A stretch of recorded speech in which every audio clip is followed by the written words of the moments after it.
es fuente de sabiduría, es la verdad absoluta y nutre nuestras almas. Así que yo espero, mis amados hermanos, que usted disponga su corazón para someternos a la autoridad del texto, ¿no? Ya que no venimos, y repito mucho esto y no crea que es un cliché que me gusta repetir, sino es algo que quiero enfatizar. No venimos a escuchar opiniones humanas o del predicador, venimos a escuchar la palabra de Dios y para ello necesitamos entender lo que el texto significa y cómo aplica a nuestras vidas y para ello necesitamos la asistencia del Espíritu Santo que nos guíe, ¿no?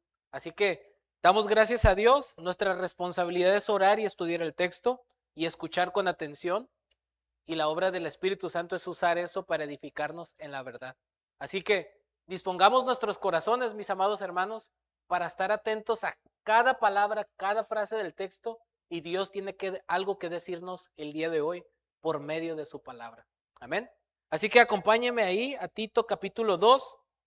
El domingo pasado solamente vimos la primera parte del versículo 9 y hoy vamos a terminar el versículo 9. No vamos a pasar todavía al versículo 10, ya que hay muchas cosas que todavía quiero que veamos del texto. Y quiero que me acompañe ahí, voy a leer el versículo 9 y 10, pero recuerde que solamente vamos a estar en el versículo 9 con la ayuda del Señor. Y leo para ustedes, Tito 2, 9 y 10. Exhorta a los siervos a que se sujeten a sus amos en todo, que sean complacientes, no contradiciendo, no defraudando, sino mostrando toda buena fe, para que adornen la doctrina de Dios nuestro Salvador en todo respecto. Oremos.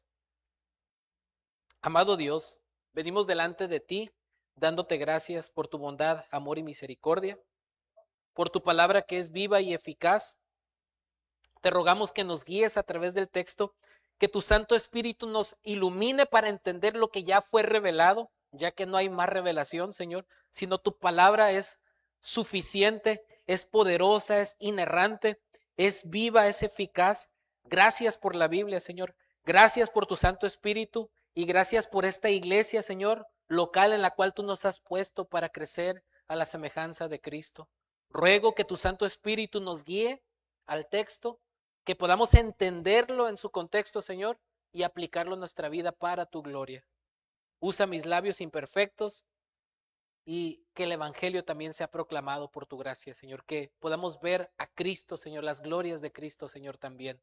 Te lo pedimos y te damos gracias en el nombre de nuestro Señor Jesucristo. Amén. Recuerden, mis amados hermanos, que lo que estamos viendo en este capítulo de Tito 2 es animándonos unos a otros a vivir piadosamente.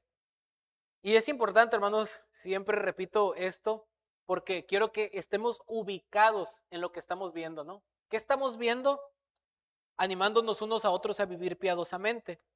Y recuerden que en el capítulo 1 de esta carta vimos cómo Pablo establece la necesidad de un liderazgo piadoso frente a la realidad de falsos maestros. Ya vimos eso. Y en el capítulo 2 estamos viendo cómo Cristo nos manda a todos los creyentes a animarnos a vivir piadosamente para tener un evangelismo eficaz. Es lo que estamos viendo. Así que mis amados hermanos, recuerden que en toda esta porción de Tito capítulo 2, en este texto, Cristo nos manda a animarnos unos a otros a vivir piadosamente para que evangelicemos eficientemente. Recuerde, en este texto, Cristo nos manda a usted y a mí, a animarnos unos a otros a vivir piadosamente para que evangelicemos eficientemente. En el versículo 1 vimos el mandamiento. ¿Cuál es el mandamiento? Anima a otros creyentes a vivir piadosamente, ya que le dice, enseña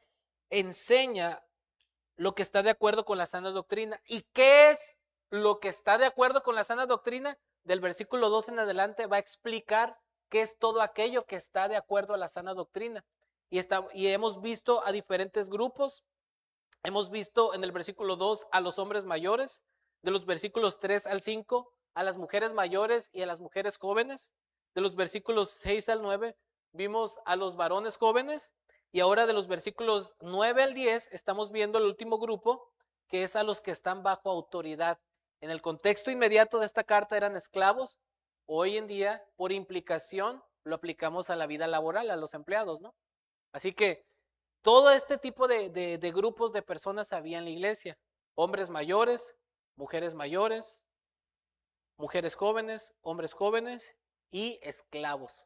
Este era el grupo que conformaba la iglesia o las iglesias en la isla de Creta. Así que mis hermanos, recuerden, hemos estado viendo grupo por grupo cómo es que debemos de animarnos unos a otros, cómo la palabra de Dios nos habla a todos, ¿no? Ya vimos qué le dijo, qué quiso decir Dios a las mujeres mayores, a las mujeres jóvenes, a los hombres mayores, a los hombres jóvenes, y ahora estamos viendo qué nos dice aquellos que tenemos una vida laboral o que estamos bajo autoridad. Porque no me va a decir usted que ninguno de los que estamos aquí estamos bajo una autoridad, ¿no? Incluso si usted es dueño de su propio negocio, está bajo autoridad. Todos estamos aquí bajo autoridad, ¿no? No hay nadie aquí autónomo. Así que este texto nos enseña cómo animarnos a vivir piadosamente unos a otros para que evangelicemos eficientemente, pero aquí en el contexto de la vida laboral. Y quiero recordar algunos datos, hermanos, que vimos el domingo pasado, pero es importante recordarlos. Algunas encuestas, por ejemplo, una que fue hecha en el 2024, que dice que el 35% de las personas, ojo, el 35% de las personas afirma que los jefes son el motivo de mayor peso para renunciar, seguido de un 27% que cita los climas laborales.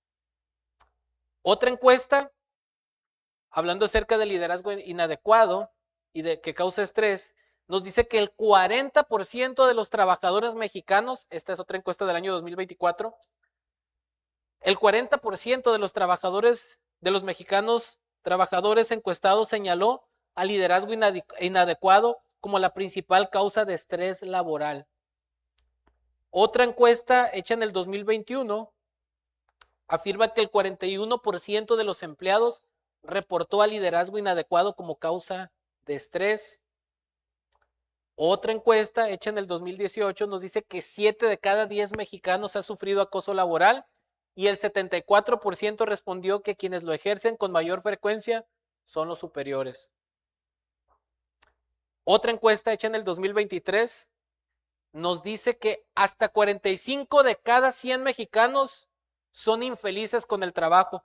48 de cada 100 personas, que equivale a un 48%, denunció que el ambiente de trabajo en su empresa es malo.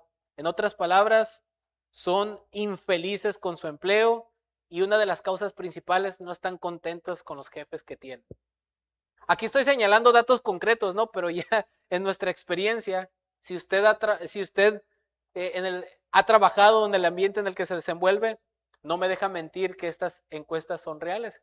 O a lo mejor puede que en la realidad, la realidad supere a la ficción, ¿no?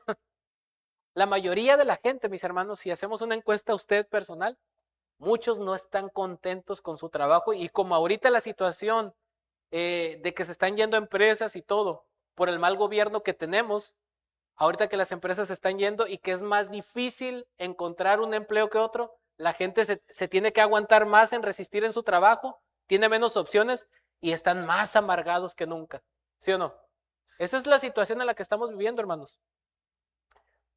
Y me ha tocado, hermanos, porque yo también he tenido una vida laboral como ustedes, donde la gente puede albergar tanto odio hacia sus superiores que ha habido hasta asesinatos, hermanos. Pero déjeme decirle algo más triste, y esto ya no cito estadísticas ni encuestas, esto yo lo viví en carne propia. En una empresa, en una fábrica donde me tocó trabajar, me tocó ver gente que decía que era cristiana y que iba a una iglesia y que no toleraba a sus jefes, que hablaba mal de ellos, que no se sujetaba, que no obedecían y que blasfemaban el evangelio y que por culpa de estas actitudes, muchos decían, yo nunca voy a ir a la iglesia por culpa de eso. Estamos aterrizando en la realidad, hermanos. Este texto nos instruye principios, aunque nosotros no somos esclavos del siglo I como en este contexto, aquí hay principios teológicos que podemos aplicar en nuestra vida laboral que nos ayudan a vivir el evangelio aún en un mundo caído donde las condiciones tristemente no son las más óptimas. Sí, es verdad. Hay injusticia, hay jefes malos, hay empresas abusivas que no pagan lo justo. Sí, no estamos diciendo que eso no sea una realidad ni que esté bien, pero el Evangelio nos instruye cómo vivir en un mundo caído, ¿sí? Y es lo que vamos a aprender, hermanos. Lo que estamos aprendiendo. Y miren, la estructura básica de estos dos versículos, del versículo 9 y 10, para que usted vaya asociando lo que vamos a ver de una manera más lógica y conectando lo que vamos a estar viendo, acerca del el mandamiento central aquí, ¿cuál es? Exhorta a los siervos, ¿no? Entonces, ¿qué es lo que vamos a estar viendo? Vamos a estar viendo el qué, o sea, ¿cuál es la instrucción? ¿A quién es dirigida la instrucción?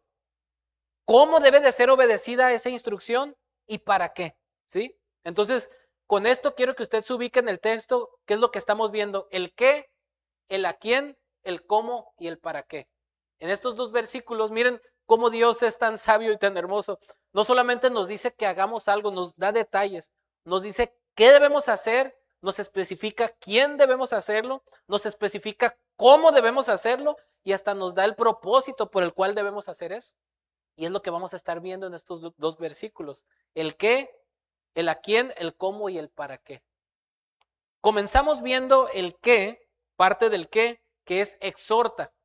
¿Y qué es lo que ellos tienen que exhortar? Que se sujeten a sus amos en todo y que sean complacientes. Ese es el qué, esa es la instrucción, ese es el mandamiento que ellos deben de obedecer. Pero el grupo a quien está dirigido esta instrucción es el que vimos el domingo pasado, que ahondamos un poquito acerca de eso, del contexto histórico de la esclavitud en el primer siglo. El quién fue lo que vimos y ahondamos un poquito más en el domingo pasado, porque tenemos que entender el contexto histórico en el cual fue desarrollado esto, mis hermanos. El a quién es a los esclavos, a los siervos. Y simplemente quiero aquí recordar palabras claves, mis hermanos. Miren, quiero que vaya conmigo, hermanos, y no se me duerma. Quiero que desglosemos palabra por palabra, versículo por versículo, y ver lo que el Espíritu Santo inspiró en este texto. Que no se nos pase ni una frase, porque cada palabra que está aquí en este texto fue inspirada por Dios y por lo tanto tiene algo que enseñarnos. Amén. Así que esté atento a cada palabra, a cada frase del texto, porque Dios tiene algo que decirte. La primera palabra que vemos en el versículo 9, que es la palabra exhorta, y si se fija está como en cursivas. ¿Por qué razón? Esta palabra exhorta en el griego, en el idioma original, no aparece, sino que está implícito de la instrucción que se dio en el versículo 6, cuando dice, asimismo, exhorta a los jóvenes a que sean prudentes. Ese verbo exhortar lo tomó del versículo 6 y está implícito, no está escrito, pero se sobreentiende, eso es lo que decimos, ¿no? Por eso está así como en cursivas en nuestra NBLA. Pero esa es la instrucción. Así como Tito tenía que exhortar a los jóvenes, así Tito tiene que exhortar a los esclavos. Fíjese bien la implicación de esto. Tiene que exhortar a los esclavos. Cualquiera podríamos decir, ¿cómo es que tiene que exhortar a los esclavos? Pobrecitos, están en una situación social inferior y todo. Pero aquí fíjense cómo Dios está tratando a todos los miembros de la iglesia por igual. Todos tienen responsabilidad y de vivir el evangelio de la gracia en su condición. Comienza con los más libres, los adultos, las mujeres mayores y todo, y termina con los esclavos. Y aunque socialmente hay diferencias, pero en el evangelio no hay esclavo ni libre, todos somos uno en Cristo, como Pablo ya lo dijo en Gálatas. Así que todos tenemos la misma posición, el mismo privilegio, la misma gracia y las responsabilidades varían de acuerdo a nuestro cargo, pero en esencia es lo mismo, que la gracia que nos salvó nos transforma y que tenemos que reflejar el evangelio en cada área donde Dios nos ha puesto. En este contexto, los que eran libres, los que eran libertos y los que eran esclavos. Los libertos eran aquellos esclavos que habían adquirido la libertad, pero todavía no tenían todos los plenos derechos civiles, ¿no? O sea, libres o esclavos, si son cristianos, tienen responsabilidad ante Dios, ¿sí? Todos aquí, hermanos, nadie estamos exentos de obedecer lo que estamos viendo, estas instrucciones, ¿sí? Todos estamos bajo estas instrucciones si hemos nacido de nuevo. Si la gracia de Dios nos ha salvado, también nos ha transformado y nos sigue transformando a la imagen de Cristo. Tenga esto en mente. La instrucción es, o el mandamiento, porque está en un modo imperativo y en un tiempo presente, es decir, algo que se tiene que estar haciendo constantemente. No es algo que debemos de hacer cuando se nos ocurra, cuando querramos o una vez al año. Es una acción continua. Pablo le está diciendo a Tito que constantemente en sus conversaciones corrientes, recuerdan que en el versículo 1 vimos en la palabra original que decía, enseña lo que está de acuerdo. El verbo ahí era hablar en una conversación corriente. O sea, en sus pláticas cotidianas, él tenía que exhortar a estos grupos a vivir piadosamente y tenía que exhortar a que los hermanos se exhortaran mutuamente. Pero esta palabra exhortar, hermanos, ya expliqué en una predicación pasada que no significa un regaño. Miren, recuerdo esto es clave, hermanos. El sentido de esta palabra, parakaleo, en el griego, Pablo la usa aquí y en sus demás escritos cuando de exhortación se trata, porque dependiendo del contexto tiene diferentes matices de significado, pero aquí en este contexto implica hablar en nombre de Dios y con el poder del Espíritu.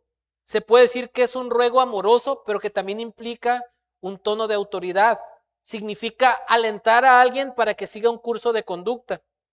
Y esta misma palabra, parakaleo, este mismo verbo, es el que aparece, por ejemplo, en 2 Corintios 5:20, cuando dice, por tanto somos embajadores de Cristo, como si Dios, miren, palabra clave ahí, parakaleo, como si Dios rogara por medio de nosotros, en nombre de Cristo les rogamos reconcíliense con Dios.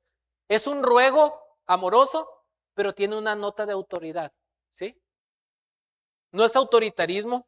En conclusión, este ruego amoroso, con un tono de autoridad, es firme, pero no es un regaño basado en nuestras emociones, sino es un consejo dirigido a la voluntad y un llamado a hacer cambios en el corazón y en el comportamiento, pero su base es Cristo y se basa en su obra y es efectuada por el Espíritu Santo a través de su palabra. En esencia es lo que vimos que significa exhortar, ¿sí?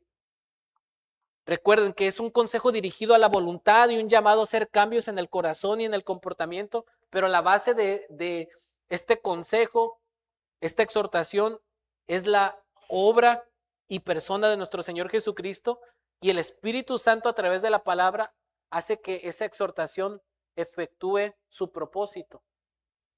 No es un regaño que nomás nosotros vemos a alguien y le empezamos a decir de cosas porque se nos ocurrió, vimos sus defectos. Estamos muy descontextualizados tristemente a veces de la palabra exhortar, ¿no? No tiene nada que ver con eso, hermanos.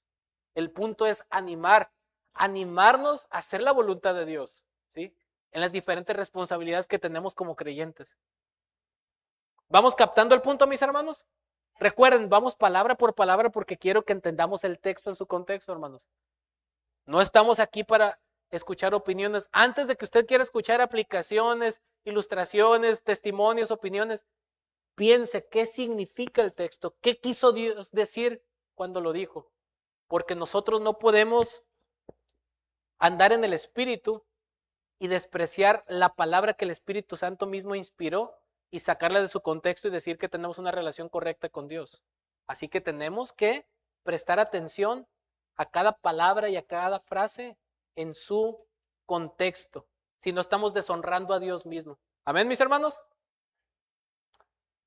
Ya vimos entonces cuál es el mandamiento. Exhorta. ¿A quién? Fue lo que ya vimos el domingo pasado, a los siervos. Esta palabra siervos viene del griego doulos. Este sustantivo doulos viene de una raíz deo que significa atar, y originalmente el término era el más inferior en la escala de la servidumbre, que también vino a significar alguien que se entrega a la voluntad de otro. Tiene un sentido, hermanos, esta palabra cuando la vemos en el Nuevo Testamento, un sentido social y un sentido moral. El sentido social se refiere a la condición de pertenecer a otro legalmente, sin gozar de plenos derechos civiles. Eso es lo que significa, ¿no? En un sentido social. Pero en un sentido moral se puede usar en un sentido metafórico, por ejemplo, como cuando Pablo decía, soy esclavo de Jesucristo, en Romanos 1:1, por ejemplo. Aquí no está hablando en un sentido metafórico, aquí está hablando en un sentido literal. Se refiere a un grupo de personas que pertenecían legalmente a otros. Probablemente a esclavos domésticos o algún otro grupo porque había diferentes tipos de esclavos. Había esclavos del templo de Zeus, había esclavos que hacían los puentes y que trabajaban en los puertos, había esclavos que hacían deberes domésticos, había diferentes tipos de esclavos, ¿no? Entonces, muy probablemente algunos de los esclavos aquí de la iglesia eran esclavos domésticos, pero podría haber otro tipo de esclavos. Entonces Pablo se está dirigiendo a este grupo compuesto por personas que pertenecían legalmente a otros. El domingo pasado vimos una breve historia y teología bíblica de la esclavitud, vimos su origen, vimos cómo era en el primer siglo y especialmente en la isla de Creta, vimos cuál era la teología de Pablo acerca de la esclavitud y en conclusión y en esencia lo que vimos acerca de esto, mis hermanos, de la esclavitud, ojo, porque usted puede pensar que porque Pablo no está atacando directamente la esclavitud aquí, la Biblia promueve y está a favor de la esclavitud y no, ya aclaramos eso que no es así. Para Pablo la esclavitud es una realidad social propia de un mundo caído donde existe el pecado. ¿Van conmigo, hermanos? Estoy resumiendo lo que ya vimos, pero no forma parte del ideal de Dios. En ese sentido, aparece como una condición temporalmente regulada, redimida en Cristo y destinada a desaparecer como resultado del avance del Evangelio. Ojo, mis hermanos, Pablo no plantea la abolición de la esclavitud por medio de una revolución social o armada, sino por medio de la transformación que produce el Evangelio. Cuando un amo y un esclavo comparten la mesa del Señor, cuando un amo y un esclavo tienen el mismo espíritu de Cristo y el mismo amor fraternal, la barrera que los separa comienza a derrumbarse y comienza a hacerse la realidad de que en Cristo ya no hay siervo ni libre, judío ni griego, sino que todos somos uno. A la larga esa realidad termina afectando también las estructuras sociales y vimos un ejemplo histórico de, por ejemplo, allá por el año 1833, impulsada en gran medida por la influencia cristiana de William Wilberforce en el Parlamento británico, cómo él impulsó eso apoyado en Gálatas 3:28 y la carta de Filemón. El Evangelio vemos que no tomó espada, sino que transformó conciencias y por medio de ello influyó en naciones que posteriormente también terminaron aboliendo la esclavitud, ¿no? Pablo desmantela esto no por medio de la revolución, sino que el Evangelio que transforma vidas revoluciona los cimientos de las instituciones, de la forma social de vivir. Vidas transformadas por la gracia hacen un impacto tremendo en la sociedad, mis hermanos. Aunque no es el propósito, el Evangelio no es su principal propósito ser social, sí termina afectando a la sociedad cuando vivimos el cristianismo bíblico, hermanos. Por eso, mientras vivamos en este mundo caído, nuestra tarea principal no es derribar instituciones tiránicas mediante la violencia, las armas, la revolución o formas políticas, sino vivir de una manera piadosa que refleje el poder del Evangelio. Un cristianismo auténtico produce un efecto real en la sociedad, pero el bien supremo que anhelamos no es simplemente una mejora temporal, sino la venida del reino de nuestro Señor Jesucristo y la salvación de los perdidos, tal como Pablo lo presenta aquí en esta carta de Tito. Amén. Simplemente resumí lo que vimos a grandes rasgos. Ya vimos la predicación pasada. Incluso, hermanos, no se grabó la prédica de la mañana y tuvimos que grabar en la tarde un resumen. No fue como el de la mañana, pero ahí pueden, si quieren ustedes, escuchar la grabación para escuchar más datos históricos de cómo era la esclavitud en el primer siglo. Ahora, ya vimos entonces parte del qué, exhorta. Ya vimos el a quién es dada esa instrucción. ¿A quién? A los esclavos, que es la mejor traducción, dulos. Más que siervos, estos eran esclavos.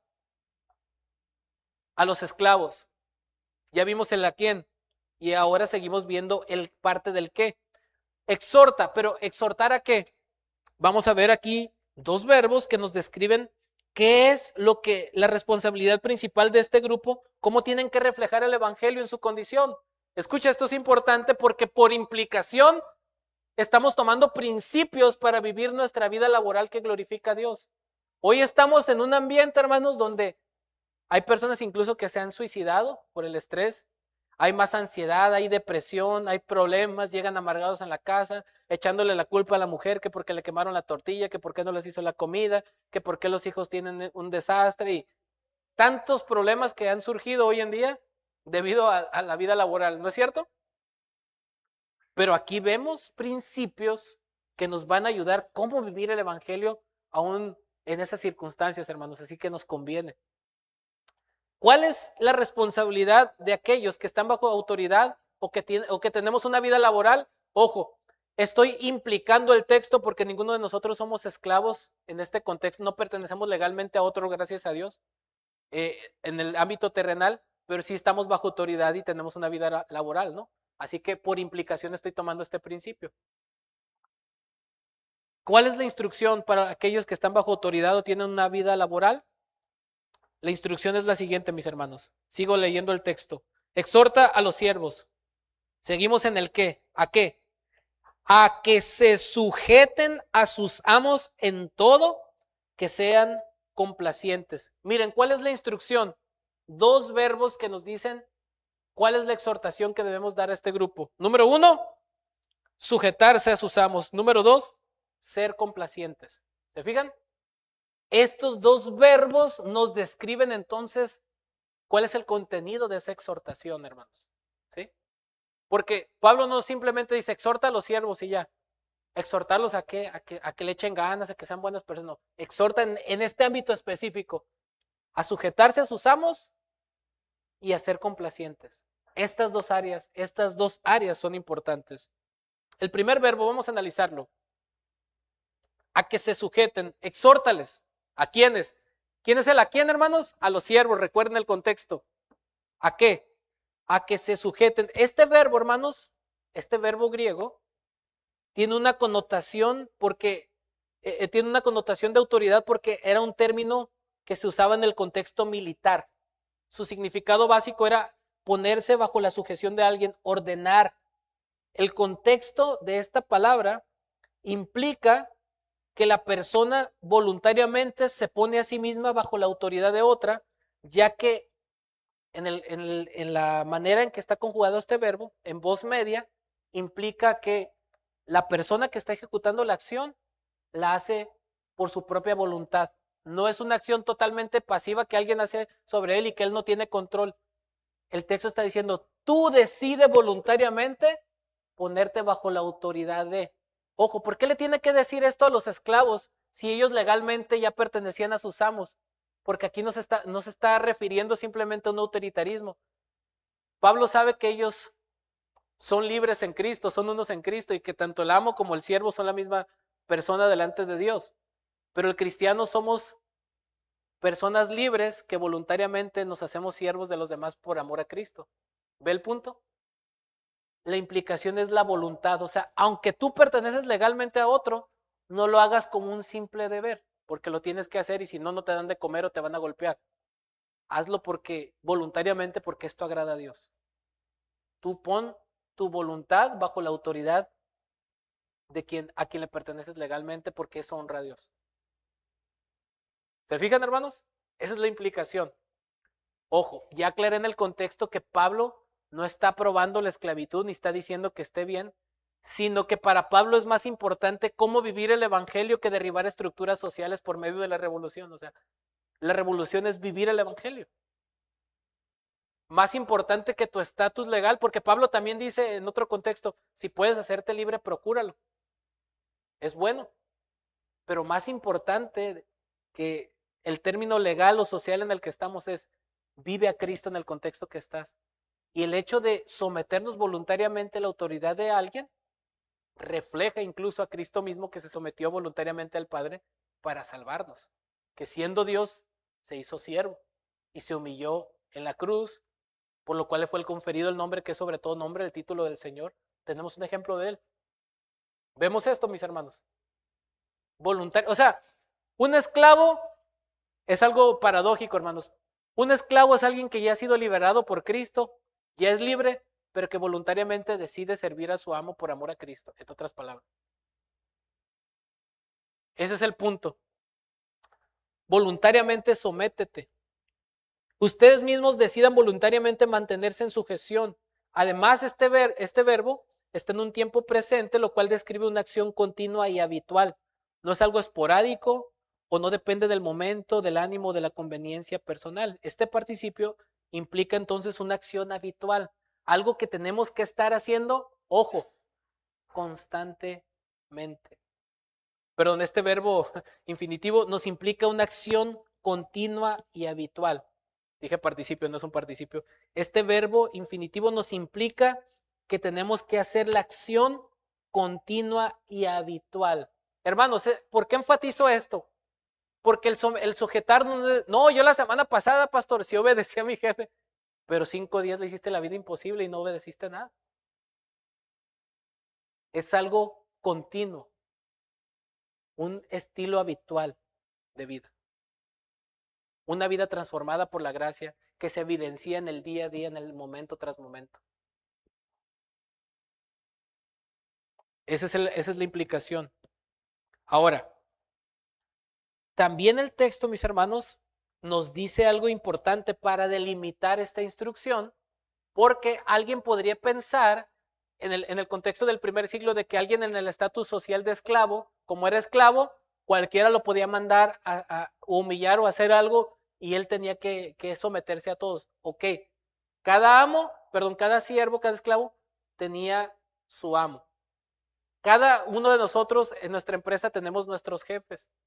Cada uno de nosotros tenemos nuestros hogares, nuestras familias. En la iglesia local tenemos nuestros pastores. En nuestro país tenemos nuestros gobernantes. O sea, cada uno dentro de nuestra esfera estamos delimitados, hermanos. Y Pablo, inspirado por el Espíritu Santo, no deja aquí esto al margen. No dice, porque ustedes son esclavos, sométanse a cualquier persona que se les cruce en el camino. Porque en el griego, en el original, es enfático. Cuando dice a sus amos, en el griego, en el original, es más enfático, dice a los suyos propios amos. ¿Sí? Esto implica o delimita el alcance de esta sumisión. Es decir, que Pablo no enseña que por el simple hecho de ser esclavo, una persona debe de someterse a cualquier individuo. Más bien su responsabilidad principal se dirige hacia la autoridad que le corresponde legalmente. En términos actuales, mis hermanos, esta idea puede compararse con la relación de un empleado respecto a su jefe directo o autoridad correspondiente. Ojo, hermanos, aunque el principio va más allá de la vida laboral, en el hogar, las esposas y los hijos se someten al varón. En la iglesia nos sometemos al liderazgo de los ancianos que el Señor ha puesto, en el gobierno a las autoridades civiles. Todos tenemos una autoridad a la quien someternos, un área delimitada, ¿verdad? Por ejemplo, yo no soy responsable de las ovejas de otra iglesia local, yo soy responsable de ustedes. ¿Me explico? Como padre de familia yo soy responsable de mi esposa y de mi hija. Y principalmente a quien mi esposa y mi hija se deben de someter es a mí como cabeza del hogar. Los siervos tenían una autoridad delimitada legalmente, ¿no? Y esto también, hermanos, es intencional porque también está protegiendo la dignidad de los esclavos en el contexto de la iglesia local. Ojo, no porque vean que hay hermanos que son esclavos, tienen que ser la servidumbre de toda la iglesia. Tienen sus amos legales, ¿no? Y es para que den testimonio de la gracia de Dios. Pero recuerden que la esclavitud no es el ideal divino. No es algo que sea correcto o agradable a Dios. Esto es importante, hermanos, entenderlo, porque cada palabra aquí está por algo. ¿Sí? Mis hermanos, eso no significa que nosotros no podemos servir a otros con amor. De hecho, tenemos que ver a los demás como superiores a nosotros mismos, ¿no? Y servir a todos los que podamos, pero hay prioridades. Si tu jefe te pide hacer algo, ¿a quién le vas a hacer más caso? ¿A un subordinado o al jefe? Pues al jefe, obviamente, ¿verdad? Esto nos delimita entonces el área. Y el sustantivo amos, hermanos, proviene del griego déspotes, de donde viene la palabra déspota. Ya estuvimos viendo un poquito esto en la escuela dominical con el hermano. Y significa señor, dueño o amo. Su sentido básico describe a alguien que posee autoridad absoluta y dominio pleno. A diferencia de curios, señor, tiene que ver más con la dignidad, con la soberanía que posee Dios o una persona cuando se le aplica este título. Y déspotes no significa necesariamente que sea una autoridad tiránica o mala, sino este término enfatiza la autoridad o el dominio que esta persona tiene sobre otro. Por eso lo traducimos como amos, ¿sí? En otras palabras, en lenguaje contemporáneo, sométete a tus jefes. Y es importante, hermanos, porque miren que en el plano social, nos guste o no, tenemos autoridades y nos tenemos que someter a ellas. En el Nuevo Testamento, hermanos, este vocablo de déspotes o señor, dueño, amo, puede usarse con referencia a Dios, con referencia a Cristo o con referencia a los hombres. Aquí en este contexto se refiere a los amos, a los jefes de los esclavos, ¿no? O en este caso a los jefes de los empleados. Así que mis hermanos, estamos viendo entonces el qué. Exhorta, ¿a quién? A los siervos, ¿a qué? A que se sujeten. ¿A quién?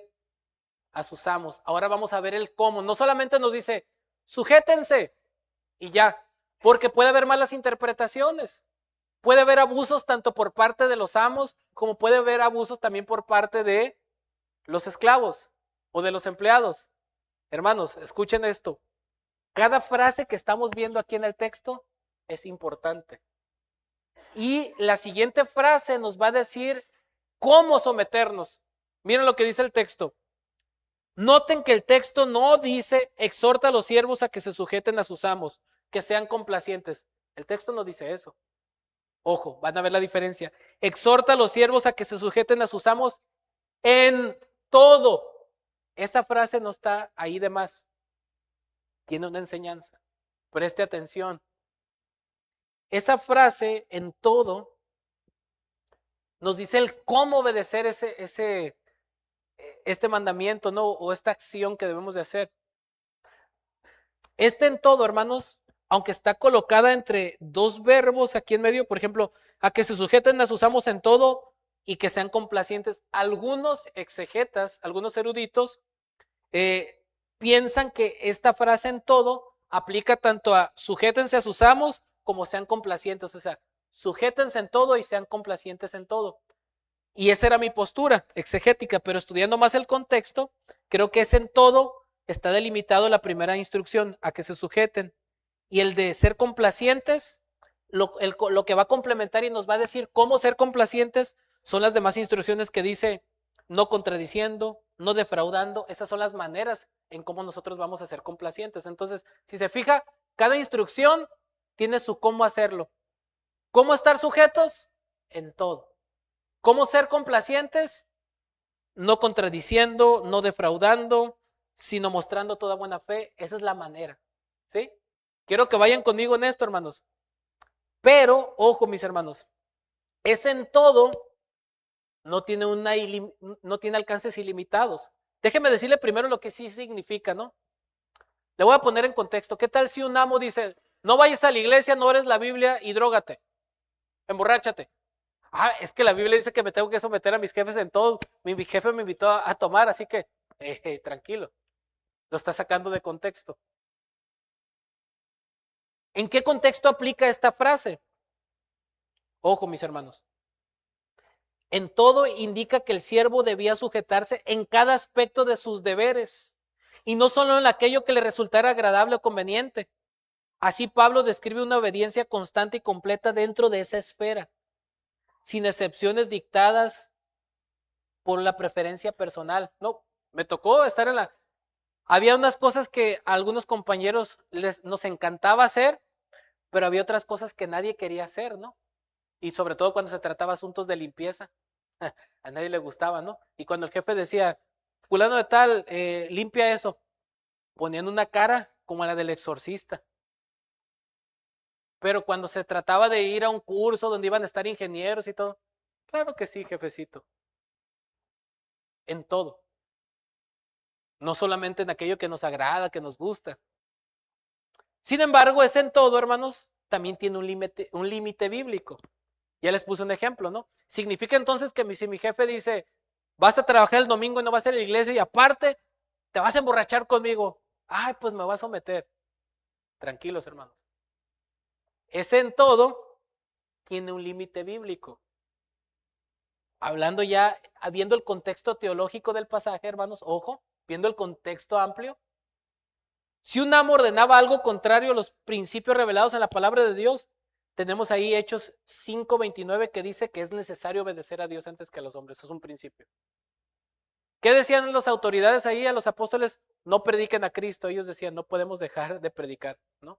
Si ustedes nos vuelven a meter a la cárcel, ni modo, pero nosotros no vamos a dejar de predicar, porque tenemos que No por rebeldes, sino porque tenemos que obedecer a Dios antes que ustedes.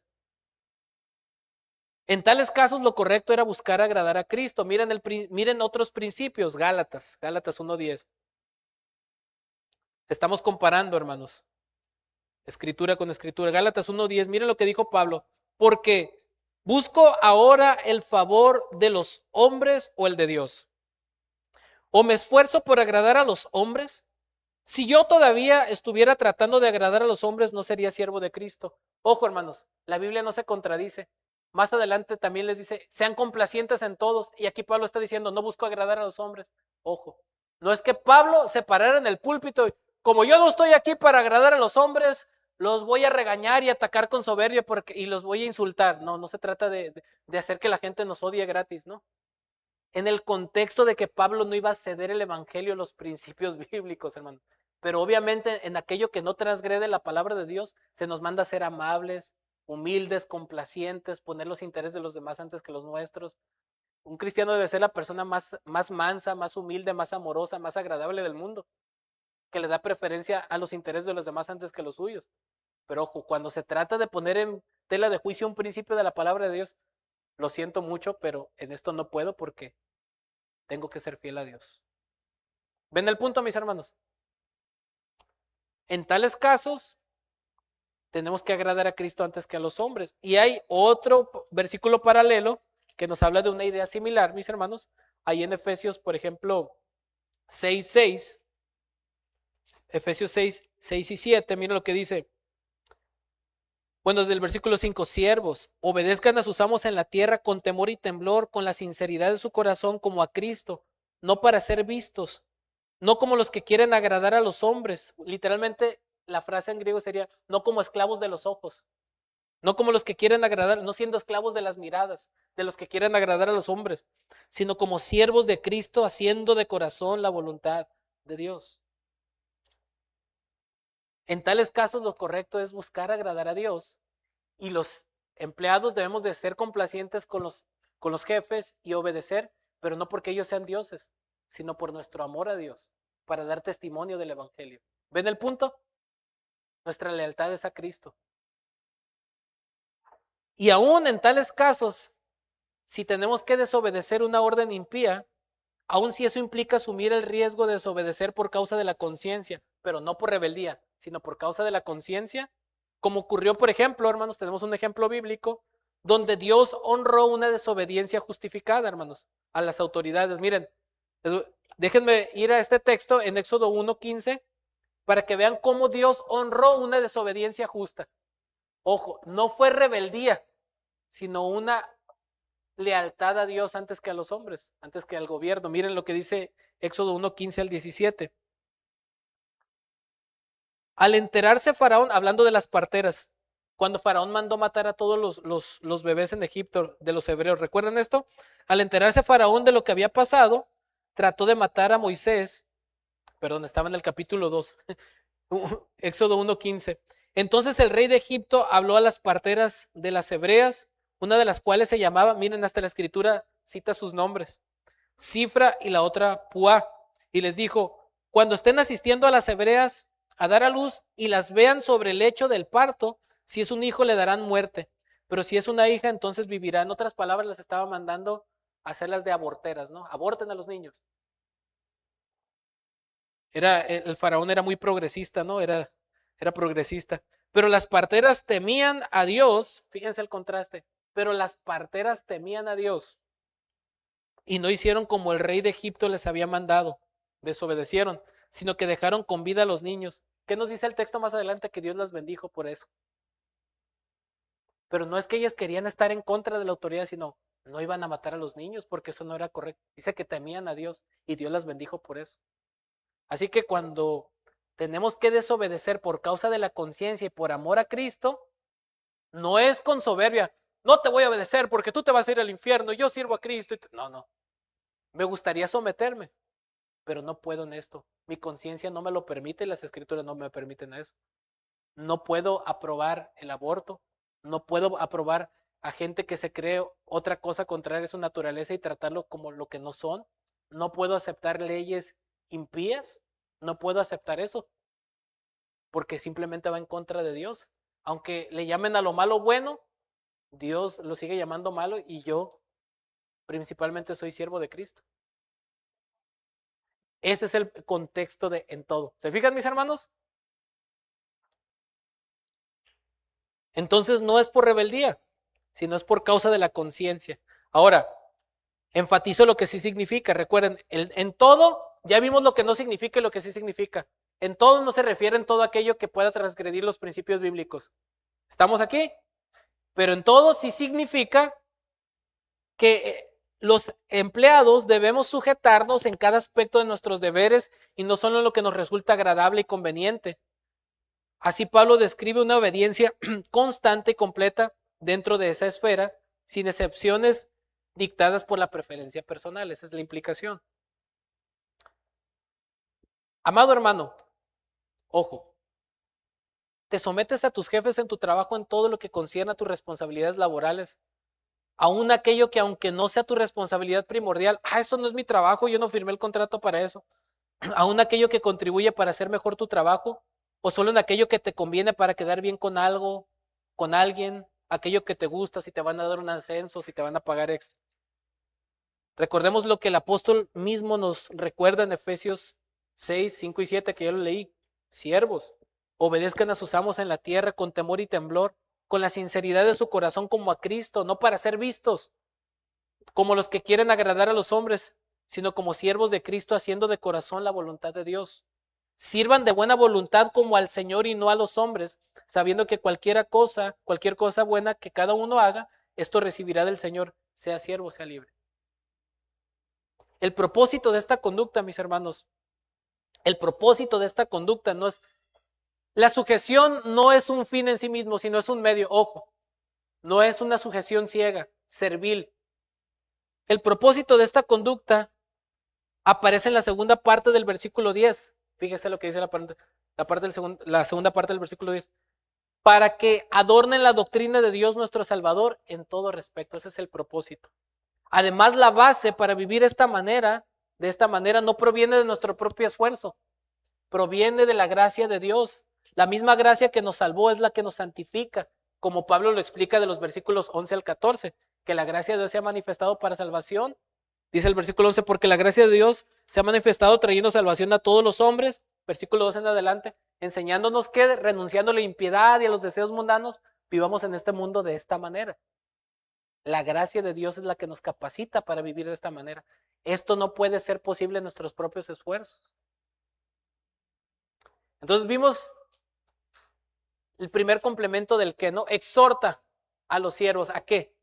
A que se sujeten en todo, ¿verdad? ¿A quiénes? A sus propios déspotes, a sus propios amos. Ahora el segundo que vemos aquí, ¿qué es lo que tienen que hacer? No solamente someterse, sino también ser complacientes. Recuerden, mis hermanos, ¿cuál es la primera instrucción? Sométanse a sus amos. ¿Cómo? En todo, pero hay limitaciones, ya lo vimos. Ahora, la segunda instrucción es que sean complacientes y también nos va a describir cuál es la instrucción, ser complacientes y cómo debemos hacerlo.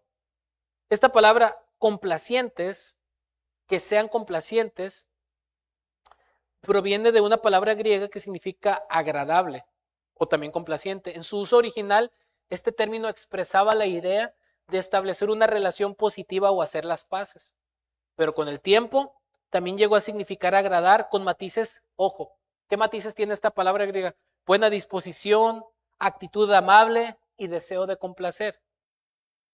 En este contexto, la palabra describe la actitud que el esclavo debía mostrar hacia su amo. Ojo, mis hermanos, una disposición voluntaria y favorable para servir. Una disposición voluntaria y favorable para servir. Por tanto, no debía actuar de mala gana, mal encachado, sí. No estoy enojado, es el sol. De mala gana, con amargura, con rencor, con enojo. No, es que yo soy de rancho y así hablo. Especialmente en un contexto donde era difícil que los esclavos miraran con buenos ojos a sus amos. De hecho, había, revueltas de esclavos que hasta mataban, se ponían de acuerdo. No, pues ya sé que ya somos tantos, mira, ya le vamos a dar cuello porque ya nos tienen cansados, cómo nos tratan. Y había revueltas y siempre había un rencor, un resentimiento, ¿no? Este término aparece también en otros pasajes, este término ser complacientes o agradables. Ojo, hermanos, este verbo, perdón, esta palabra aparece alrededor de unas 9 veces en el Nuevo Testamento, ojo. Y de esas 9 veces, en 6 ocasiones, tienen que ver con nuestra responsabilidad de agradar a Dios. En las otras 3 ocasiones que tienen que ver con hombres, el contexto, lo que está de fondo es agradar no solamente al hombre, sino lo que está detrás de esa acción es agradar a Dios. Este término aparece, por ejemplo, en Romanos 12:1. Les ruego por las misericordias de Dios que presenten sus cuerpos en sacrificio vivo, santo, agradable. Ahí es donde se utiliza esa palabra. En 2 Corintios 5:9, Efesios 5:10. El contexto de esta palabra, la idea es que el siervo, ojo, procure agradar a su amo con una actitud bien dispuesta, amable y servicial, como quien sirve al Señor mismo. En otras palabras, ojo, no se me vaya a confundir con lo que voy a decir. Trata de agradar a tu jefe como si estuvieras sirviendo a nuestro mismo Señor. No, tu jefe no es Dios, pero la actitud con la cual tú lo tienes que hacer es como si fuera el Señor, como si estuvieras agradando a Dios mismo, con ese deseo de agradar. ¿Se fijan? Es fuerte esta implicación. Ese es el matiz de esta palabra, hermanos. No solamente agrada, como si fuera el Señor mismo. Esto no significa que el amo o jefe ocupe el lugar de Dios, sino que una conducta así ofrecida con rectitud también agrada a Dios. Esa es la implicación. Agrada a tu jefe como si estuvieras tratando de agradar a Dios mismo, aunque tu jefe sea un impío. Esa es la implicación. Piensa en esto, mi amado hermano. Y ya con esto vamos a concluir porque el tiempo se nos ha acabado y ya terminamos el versículo, de hecho, 9. Bueno, nos falta un verbo más, pero ya casi terminamos. Piensa en esto, mi amado hermano. ¿Qué es más importante para ti? ¿Tus derechos laborales y tu merecimiento a un mejor salario? ¿Qué es más importante? Aunque, ojo, buscar una mejora salarial y laboral no es pecado, porque el punto de lo que estoy tratando es el corazón, ¿no? No estoy diciendo que si estás en un trabajo donde de plano no te pagan, tengas que estar ahí. No estoy diciendo que estamos promoviendo una actitud complaciente hacia la injusticia. No es mi punto, hermanos. Aun cuando tú tengas que, se puede decir, reclamar en un buen sentido de la palabra o abogar por algo justo, cuida tu corazón. Esa es la implicación, hermanos, ¿no?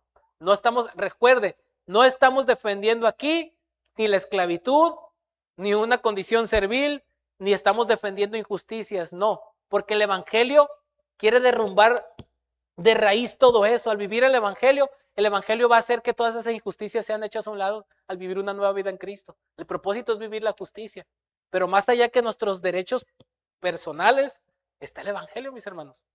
¿Qué es más importante para ti? ¿Tus derechos laborales y tu merecimiento de un mejor salario, y estás tan amargado y frustrado porque tienen 5 años que no te suben el salario y por eso no puedes ver ni a tu jefe, no lo obedeces, de adredes haces mal las cosas para que se le quite, salga mal la producción?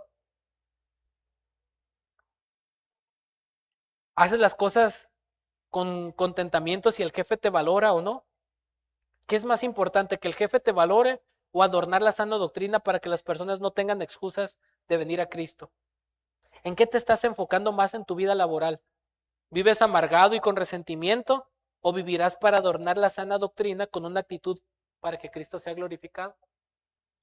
En tu trabajo, por tu forma de ser, saben que eres cristiano, no nomás que vas a la iglesia, sino eres de esos de los primeros que se enojan, están hablando mal del jefe ante todos, no, que yo no lo aguanto, que ojalá y lo corran. Y que lo machuque el tren, eso sí que sea salvo para que no se vaya al infierno, pero que se lo machuquen y hasta nos espiritualizamos nuestros malos deseos y todo.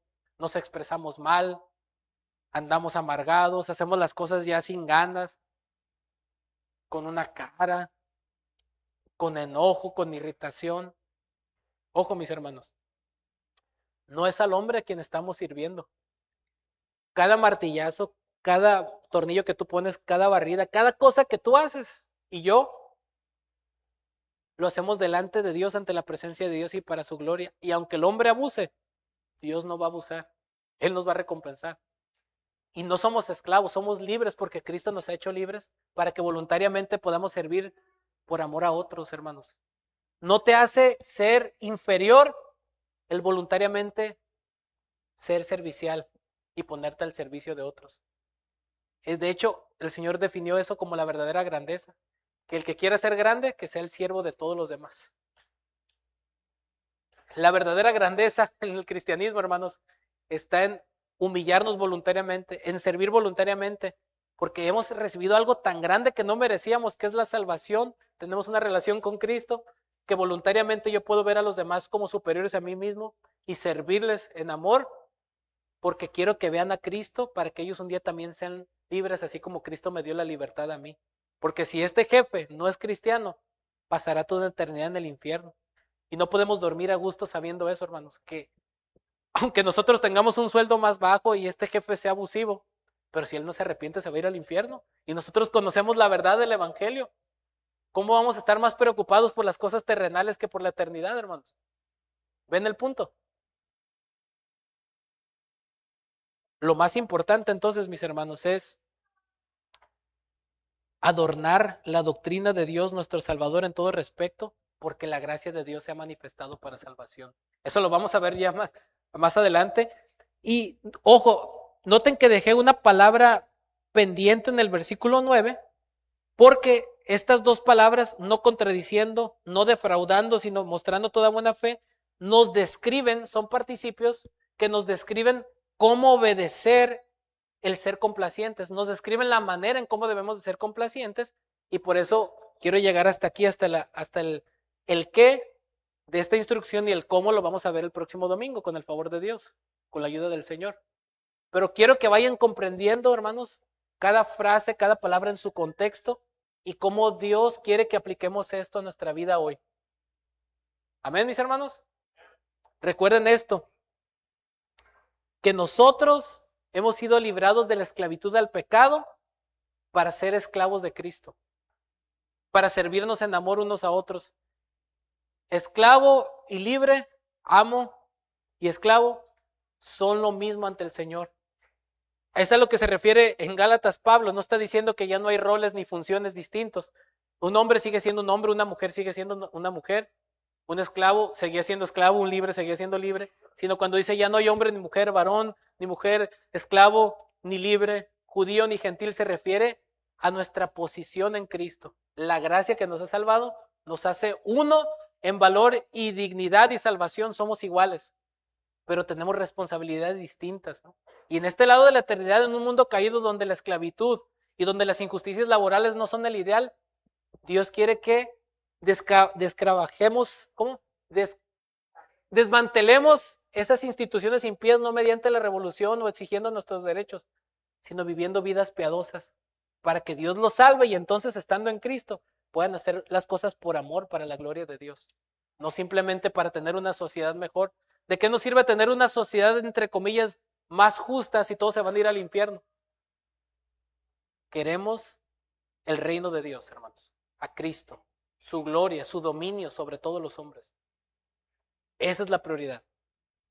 Que el Señor nos ayude, hermanos, porque esto son instrucciones prácticas para nuestra vida, y sobre todo recuerden que el propósito de todo esto es manifestar la gracia de Dios que se ha manifestado para salvación, para que otros sean salvos. Recuerden, esto es evangelismo eficaz. Vidas salvadas, vidas transformadas por la gracia, equivale a predicar un evangelio eficiente. Tenemos que ser luz en el contexto donde el Señor nos ha puesto, animándonos unos a otros a vivir piadosamente. Amén. Oremos. Amado Dios, te damos gracias por esta porción de tu palabra, Señor.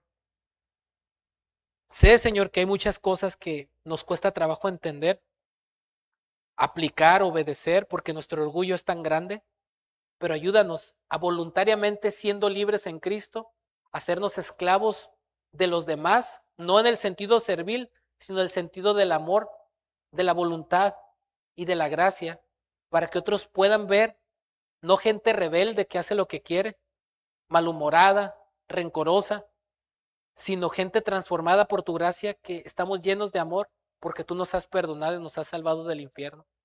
Y si hay alguien aquí, Señor, que esté amargado, que esté frustrado, que no te conoce, Señor, te ruego que obres arrepentimiento y fe para que pueda, Señor, vivir a Cristo. Y Señor, yo sé que muchos de mis hermanos sufren injusticias laborales. Hay jefes muy malos, hay empresas muy injustas. Vivimos en un mundo caído, con un gobierno que cada vez se está alejando más de ti, que promueve la impiedad. Pero aún así somos llamados a someternos a las autoridades, a orar por ellos y a vivir una vida que refleje tu gloria, el Evangelio, Señor. Ayúdanos a vivir vidas piadosas que reflejen estos principios de tu reino, para que tu nombre sea glorificado y puedan conocer a Cristo, nuestro gran Dios y Salvador, quien se dio a sí mismo por nosotros y que vendrá pronto por nosotros, y que nuestra mejor vida será cuando estemos reunidos con Él, no aquí y ahora. Ayúdanos, Señor, porque no nos es fácil. Somos pecadores, somos rebeldes, somos soberbios, pero ayúdanos a humillarnos delante de ti y que en tu gracia podamos vivir el Evangelio en todas las áreas de nuestra vida, Señor, para tu honra y gloria y para que podamos evangelizar eficientemente en este mundo caído. Te lo pedimos y te damos gracias en el nombre de nuestro Señor Jesucristo. Amén.